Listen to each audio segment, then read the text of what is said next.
Bonjour à toutes et à tous.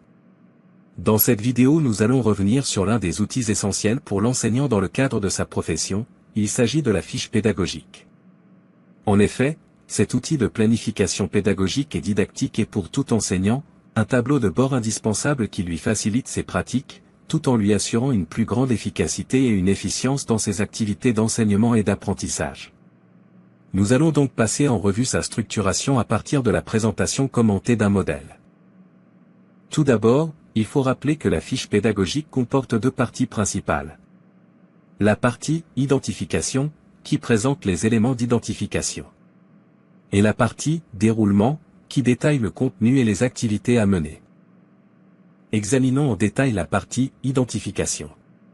Cette partie mentionne les informations suivantes selon le canevas que voici. Le numéro de la fiche. La date.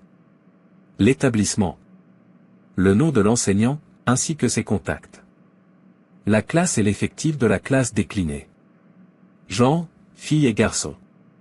Le titre du chapitre, le titre de la séance, sa durée et la liste des prérequis nécessaires pour la séance. La liste des objectifs que les élèves doivent acquérir à la fin de la séance. Le matériel et supports didactiques indispensables aussi bien pour l'élève que pour l'enseignant. Et enfin la source de toute la documentation en termes de manuels et autres supports utilisés au cours de la séance. À présent, passons à la partie déroulement. Cette partie se présente sous la forme d'un tableau ayant 4 colonnes. La première colonne mentionne les différentes phases didactiques et leur durée.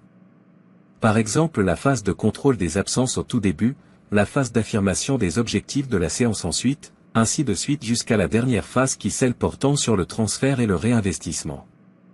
La dernière colonne indique les modalités de travail pour chacune des activités mises en œuvre.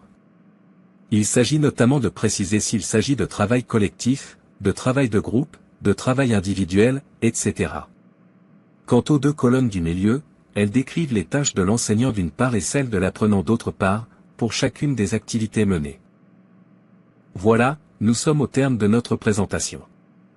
Nous espérons que ces explications vous ont permis d'avoir une idée claire sur la structuration de la fiche pédagogique.